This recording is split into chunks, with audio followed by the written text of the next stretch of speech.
તો જય માતાજી મિત્રો, આ વિડિયો ખાસ આપણે ઉમરાળા ગામ માટે બનાવવામાં આવ્યો છે. કેમ કે ઘણા લોકોની ડિમાન્ડ હતી કે તમે ઉમરાળાના જેટલા નાના મોટા મંદિર છે બધા મંદિરનો એક વિડિયોમાં તમે દર્શન કરાવો. અને ખાસ તો કોમેન્ટ તમે વાંચી શકો છો. ભાઈની પણ કોમેન્ટ હતી. તો આપણે બધાનું માન રાખીને આજે આપણે ઉમરાળામાં જેટલા નાના મોટા મંદિર છે બધાના દર્શન તમને આ એક વિડિયોમાં કરાવવાના છે. સૌથી પહેલા આપણે આ માઈ મંદિરના આપણે તમને અંબેમાના દર્શન કરાવવાના છે. આપણા ગામનું મોટામાં મોટું મંદિર અંબેમાનું, જે મંદિર 70 વર્ષ જૂનું મંદિર છે. અને નવરાત્રીમાં આપણે 9 દિવસ માતાજીનું નવ સ્વરૂપ ધારણ કરવામાં આવે છે. તમે બહારનો નજારો જોઈ શકો છો અને અંદરનો તમને નજીકથી હું નજારો બતાવું. અંબેમાનું સ્વરૂપ તમે ખાલી જુઓ, મન મોહી લે એવું સ્વરૂપ છે અંબેમાનું. આ છે મંદિરના મુખ્ય પૂજારી દામા દાદા, જેમની મશાલ આરતી આઠમની, જે નવરાત્રીમાં આઠમમાં મશાલ આરતી કરવામાં આવે છે, પ્રખ્યાત ગામની ગણાય છે.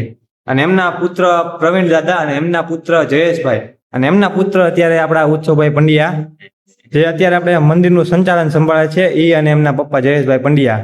ઉત્સવભાઈ પંડ્યા તરફ આપણે થોડુંક જાણવા મળી કે એમને કંઈક કેવું છે, તો શું કહેવા માંગો છો તમે? સૌપ્રથમ તો તમે આ ચેનલના મારફતે આવ્યા એ બદલ તમારો આભાર. તો ઉમરાળા માઈ મંદિર ઉમરાળાના એક પ્રખ્યાત મંદિરમાંથી એક છે. મા અંબાનો અહીંયા સ્વયં વાસ છે. અને અમારે મંદિરમાં અહીંયા નવરાત્રીમાં ખાસ તો અમારે આઠમના દિવસે અહીંયા ગરદી હોય છે. ખાસ અહીંયા આઠમમાં મા કાળી માની મશાલ આરતી ઉતારવામાં આવે છે. અને અમારી પાસે જૂની માતાજીની ગરબી પણ છે, જે 500 વર્ષ જૂની છે. અને મંદિરમાં તમામ ભક્તો અહીંયા શ્રદ્ધાથી અને ગામના તમામ નાના માણસોથી લઈને મોટા માણસો અહીંયા માતાજીને શ્રદ્ધાપૂર્વક અહીંયા માને છે. તો બીજું તો કાંઈ નહીં કહેવા માંગુ. જય અંબે.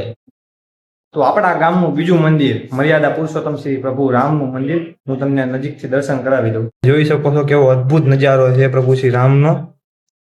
આવા હજુ હું તમને ઘણા બધા અલગ અલગ મંદિર તમને બતાવવાનો છું, તો વિડીયોના અંત સુધી બના રહ્યો.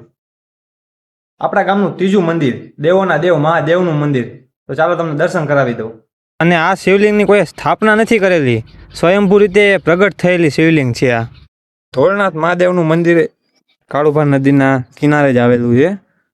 અને બહુ જ સરસ જગ્યા છે, આમ તમને શાંત વાતાવરણ એકદમ. અને મંદિરની બાજુમાં વાવ છે અને એની બાજુમાં જ જૂની સમાધિ ઘણી બધી છે, તમે જોઈ શકો છો.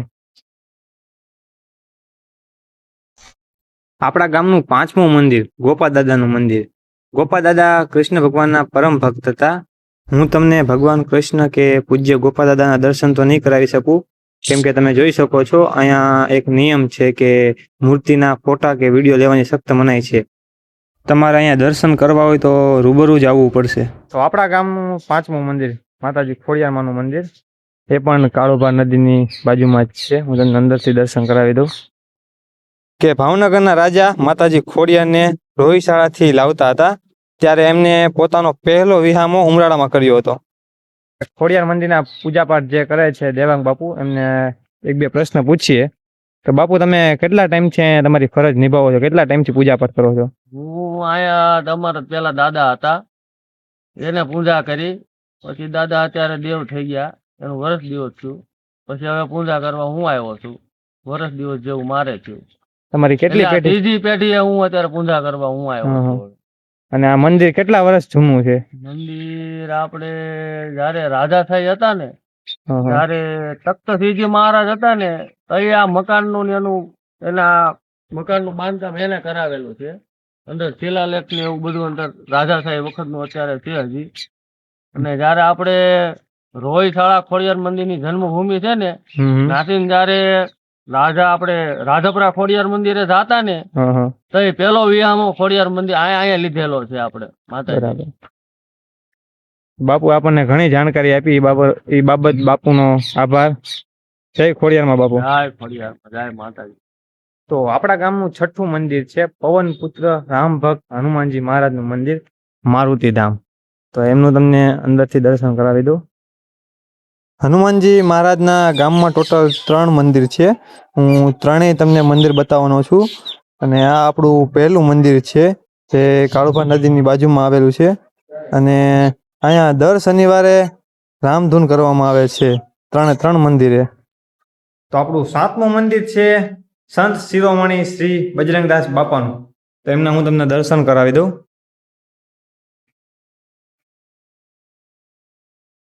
તો આપણા ગામનું 8મું મંદિર છે ત્રંબકેશ્વર મહાદેવનું મંદિર. તમને બતાવી દઉં પહેલા બહારથી, પછી અંદરનો નજારો તમને ભોળાનાથનું તમને દર્શન કરાવી દઉં. હવે તમને દર્શન નજીકથી થોડા કરાવી દઉં. અત્યારે તો લોક છે દરવાજો, તમે દર્શન કરી શકો છો. એની બહાર એક બગીચો બહુ સરસ છે. એની બાજુમાં નાના છોકરાઓને રમવાની ઘણી બધી સુવિધા કરેલી છે, તમે જોઈ શકો છો. તો આપણા ગામનું 9મું મંદિર છે શીતળામાનું મંદિર. આપણા ગામમાં 2 શીતળામાના મંદિર છે. તે હજુ હું તમને એક બતાવીશ. તે કાળુભા નદીની એક્ઝેક્ટ બાજુમાં છે, અને આ શીતળામાનું મંદિર ગ્રામ પંચાયતની સામે છે. કે આપણું 10મું મંદિર છે પાણી છેડાવાળામાં મેરડીમાં. અને ઉમરાળા ગામના લોકોનું માના પ્રત્યે એટલી શ્રદ્ધા છે કે કોઈ તાવો કે શ્રીફળ માને તો માં મેરડી અશક્ય કામ પણ પોતાના ભક્તોનું પૂરું કરી દે છે. બહારથી હું નજારો બતાવી દઉં, અને એની સામે જ અહીંયા તાવાનું જે તાવો માનતાનો કરે છે એનું સરસ આયોજન બનાવવામાં આવેલું છે. તો આપણું 11મું મંદિર છે શીતળા માતાજીનું મંદિર, જે એક તમને મેં બતાવ્યું હતું ગ્રામ પંચાયતની સામે, અને એક આ છે કાળુભા નદીની બાજુમાં શીતળા માતાજીનું મંદિર, જ્યાં સાતમના દિવસે ઉમરાળાના ભક્તો દ્વારા કુલેર પણ કરવામાં આવે છે. તો આપણા ગામનું 12મું મંદિર શમશાનવાળા મેરડીમાં, અને એની બાજુમાં ભીમડિયા દાદાની પણ ડેરી છે. તો મિત્રો આપણા ગામનું 13મું મંદિર વિકરાળ મેરડી માતાજીનું મંદિર, તમને હું નજીકથી દર્શન કરાવી દઉં. તમે જોઈ શકો છો માતાજી મેરડીની ખાંભી છે અહીંયા, અને જગ્યા પણ બહુ મોટી છે અહીંયા. તો મિત્રો મેં તમને કીધું હતું હનુમાન દાદાનું મંદિર છે, જે આપણા ગામનું અત્યારે 14મું મંદિર હું તમને બતાવું છું. હું તમને બાપા હનુમાનજી મહારાજના નજીકથી દર્શન કરાવી દઉં. અહીંયા પણ દર શનિવારે રામધૂનનું બહુ મોટું આયોજન કરવામાં આવે છે. તો આપણા ગામનું 15મું મંદિર કબીર મંદિર, તો હું તમને અંદરથી દર્શન કરાવી દઉં.